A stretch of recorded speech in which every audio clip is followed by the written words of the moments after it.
接下来请收看中嘉新闻。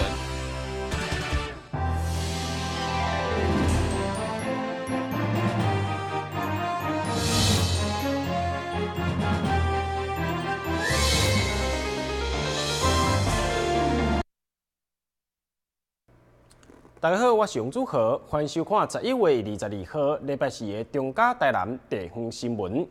距离投票只剩2天，民进党市长候选人黄伟哲下午来到首无天坛来参拜，祈求着选举顺利。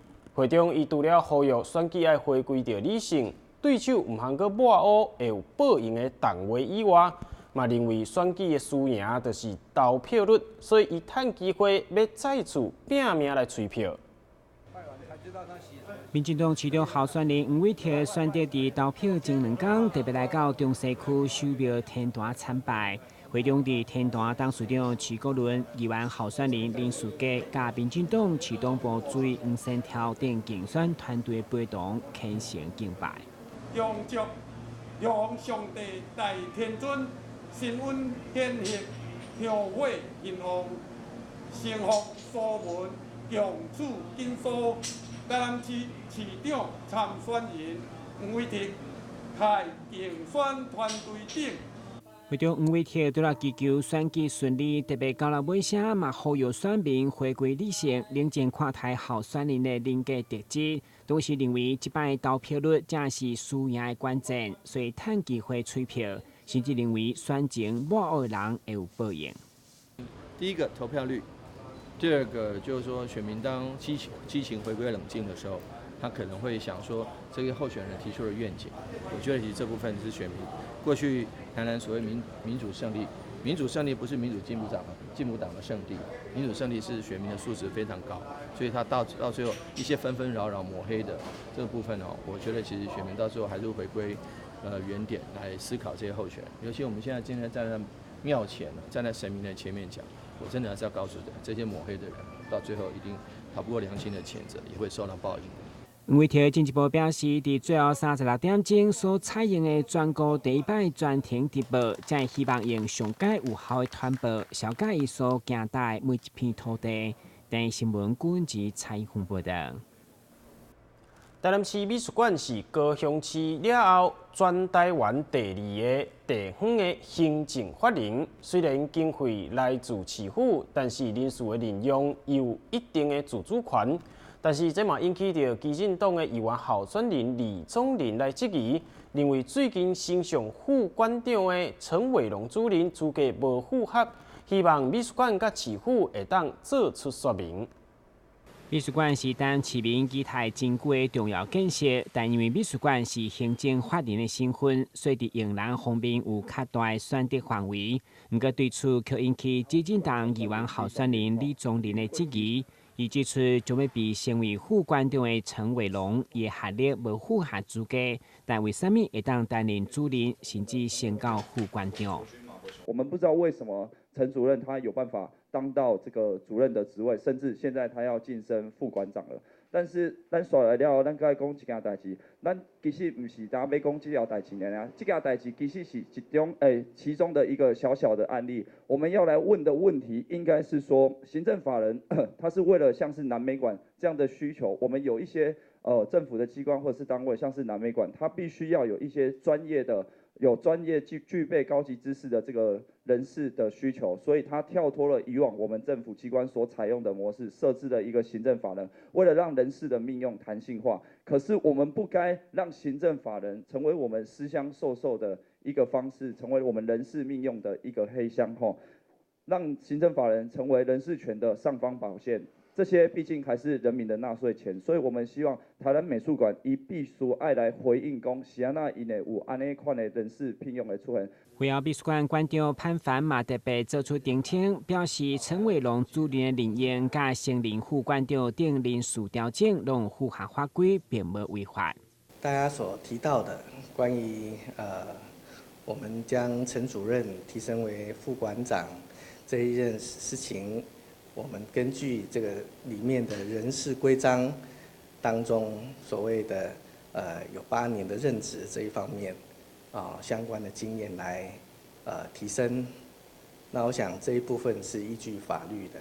要任命的是属于是事务副馆长哈，不是属于政务的。政务方面我们都会要求有相关领域背景的啊。其实它是以这一个行政事务方面来任用的。市府嘛回应，将要求美术馆将人事人员的相关资料提供给市府做好监督的工作，以确保人员人员符合规定。台南新闻古博义采访报道。这届选举除了县长、市长、甲议员以外，也有高达10案的公投案。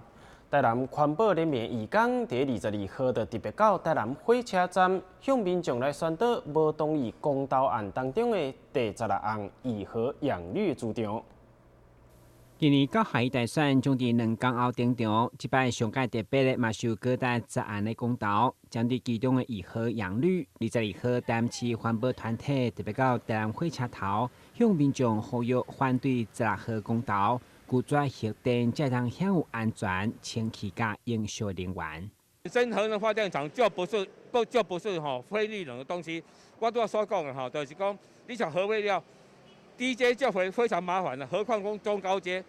中高阶目前世界上只有一个国家，只有法国它有处理技术但是呢，目前台湾这个中高阶核废料都是放在这个厂区里面这个非常危险国外的例子是放在这个地下200公尺的地方这个一般是沙漠地区，但咱台湾根本就无迄款所在嘛，咱台湾气候非常潮湿嘛，所以咱台湾根本就无适合这一款物件，核废料的物件尤其非常困难去处理。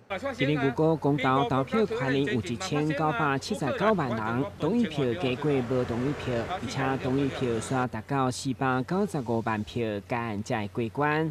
同时，这摆只要年满18岁，就当投票。所以嘛，呼吁少年朋友千万唔通忘记你家己的权益，爱记得回乡投票。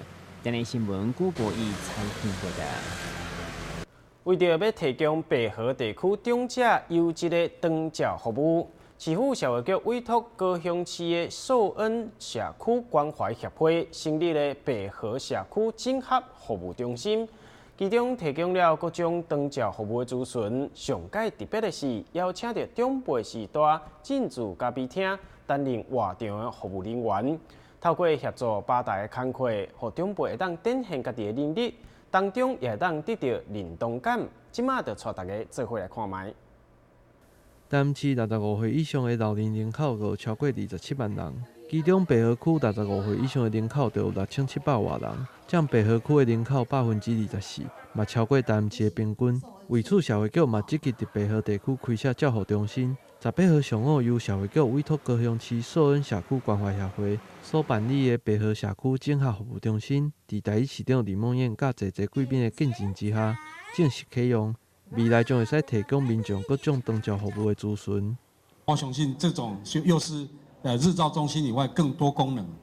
更具有这个进一步的这个，包括请咱长辈来做咱的这个店里面的服务人员，嘛很多的咨询，嘛底下大家在互相交流了我相信这个是一个新的模式希望在台南能够成功在白河安尼应该在迄路口遐嘛爱设一条招牌那观光客嘛会使安尼小可挖一个就够安尼将来。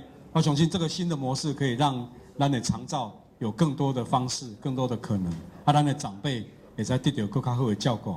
这服务中心上特别的就是整合了咖啡馆，同时让长辈来这担任服务员，甲泡咖啡，让长辈在服务的过程当中得到成就感。这嘛号名叫做灶咖，希望让来这的人拢亲像回去厝里同款自在。咱就第一间的这个灶咖照顾咖啡馆，希望讲接近咱的社区的民众。希望咱的民众有任何甲长辈照顾的问题，也是甲即个长照照顾的问题，随时拢会当来遮啉咖啡、啉茶，而遮问。市府嘛积极伫各区拓展照护据点，即届灶咖的成立嘛是一种全新的模式，毋但让长辈找到新的目标，同时嘛让照护者一个休喘的空间。台南新闻郭博义采访报道。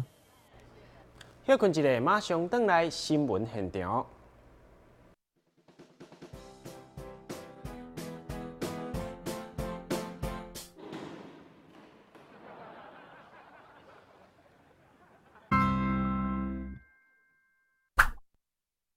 我听说它是一个祭坛，对，就是他会用那种仪式，对，用仪式，然后奉献。他不要管他了，他应该去厕所吧？对啊。是吗？刚不是才去过？就是他，灯怎么关了？奇怪。祝你生日快乐，祝你生日快乐。很奇怪哎，搞惊喜哦。许愿。我希望大家可以平安健康。哦，老梗哎，你在客套什么？好啦，吹蜡烛，吹蜡烛。耶！18岁了吗？可以做一些特别的事情。当然啦，参加公投嘛。18岁就可以参加公投啦，你们不知道吗？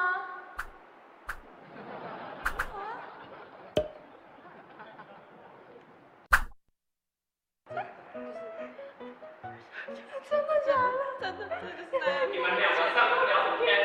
给我站起来！说，你刚给我们聊什么东西？什么事情这么好笑？也让你们用上课时间在这里聊天？不说是不是？季柔，告诉老师，他们两个刚刚到底在聊什么东西？我真的不知道。你要扛他们两个是不是？老师，你不要动他。我说。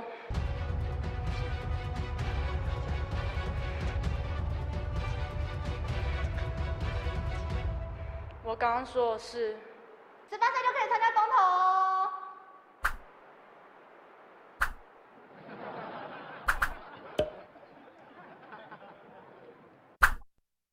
好，各位同学，我们今天上到这里有什么问题？老师，我有问题。请问你有什么问题？我有话想要跟大家说。请说。18岁就可以参加公投哦。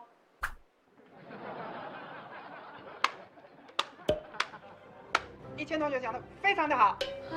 还要谨记5不4要：第一，不可携带手机和摄影器材；2，不可撕伪或吸出选票和公投票，也不可以盖私章或按指印圈选；4，不可将异物投入票轨；5，不可出示选票或公投票。还要记得携带身份证、印章，还有投票通知单。没错，要注意哦，只能使用投票所提供的圈选工具。8岁以上要记得参加公投，20岁以上则要记得去参加地方公职人员选举，还有公投哦。11月24要记得投票哦。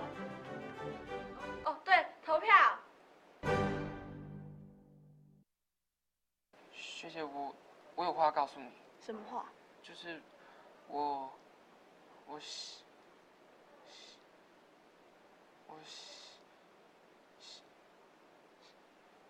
18岁就可以参加公投哦。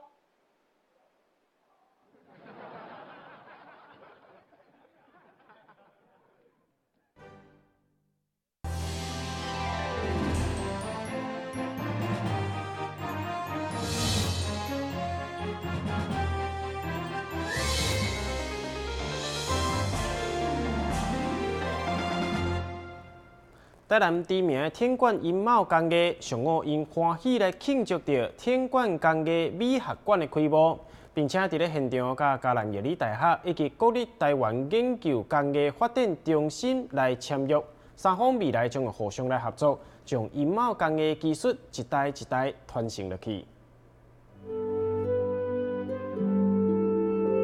这寡精巧的艺术品，拢是天馆银茂工艺两位知名的工艺师苏建安、苏启松所制作出来的。因为着要让这项工艺技术会当互较侪人知影、较侪人欣赏，上午伫咧大兴街新设的天馆工艺美学馆，伫咧侪贵宾的共同祝福之下，正式来开幕。天馆工艺美学馆的馆长苏建安嘛来表示，传承工艺艺术就是天馆工艺美学馆的使命。今仔日咱的美学馆会当来成立，我一直咧思考讲后壁要安怎做。这间馆到底是要展览尔，还是要创啥？按阮两兄弟啊，嘛一直咧讨论。一冬的时间，包括内底设计、内底的一寡创作、内底的设备。咱要安怎啦？咱的工艺要安怎生活化？问题有一个重点，传承。好，传承这两字讲足简单，要做一定爱用心力去做。所以讲，我今仔日咱今仔拢知影，传统是咱的文化，时尚就是咱的生活品味，咱的美学是咱的人文精神。要安怎甲这三种的物件融合在一起，今仔日就是伫我的美学馆。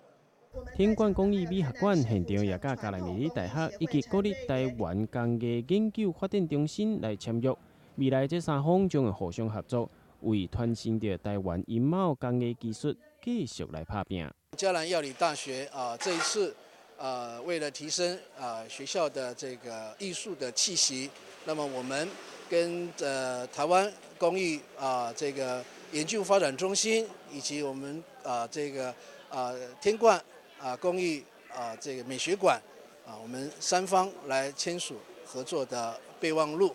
我想这是一个更积极的一个里程碑的开始哈。我们知道文化呢是包括很多种，其中艺术上面呢必须要去向下扎根。那么向下扎根最重要的一个方向就是从这个教育上面去着手。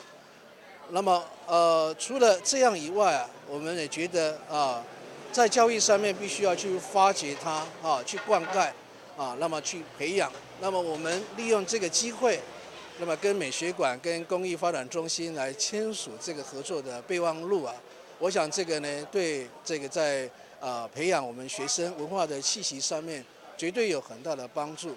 要将传统的文化甲时尚美学来结合，让社会更加有人文的素养。对天冠银毛到天冠工艺美学馆的成立，会当讲是开启了一个全新的里程碑。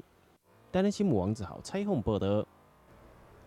台南市立病院气科部的主任李永康甲补喙齿科的主任赖丽苏两个人是翁仔某。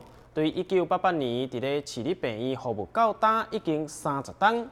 今年8月份，两位后生李玉婷嘛加入气科部，形成气科界难得一家伙3个人拢伫同一个单位服务的景象。李永康甲赖丽苏两位是台大气科系的同学，当时嘛是台南市立病院气科部的创科元老。翁婿负责气科的前端治疗，太太则是仪器补气的专科。两位服务30档，并且同时得到商业周刊评选的百大良医。伫今年8月，两位的后生李玉婷嘛继承父母的专业，进入市医气科部，而且遗传着妈妈的艺术天分。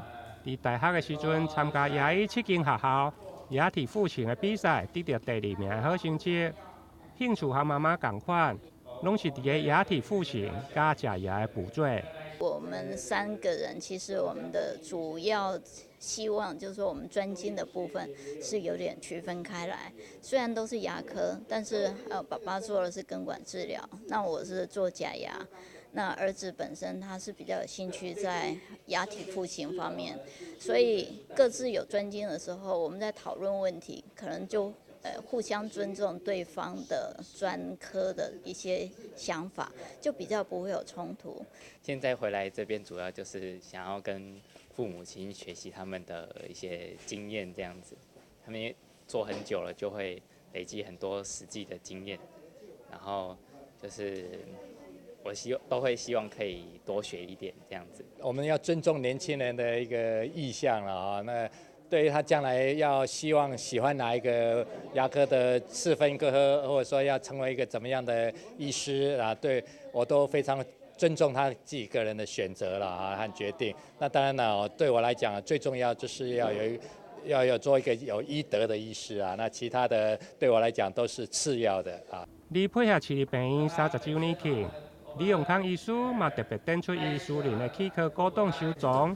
包括气科的招牌木板，以及无同年代的气科治疗椅，加相关的医疗设备等，向前传承。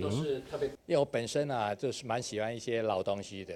那虽然我是一个侨生，但是我对于台湾的一些老东西，那个民俗的民意我都非常有兴趣。那因为身为一个牙医师，当然对牙医的一些收藏品也更特别注意。那所以就花了10几年陆陆续续做了一些收藏，那这些收藏里面呢，有大到那个400磅的一些治疗仪那也有一些那个只是一个薄薄的一个文献这样子。那当然，那个从这个收藏里面呢，我们也学习了很多前辈那的一些努力，还有那一些历程历史的一些脉络。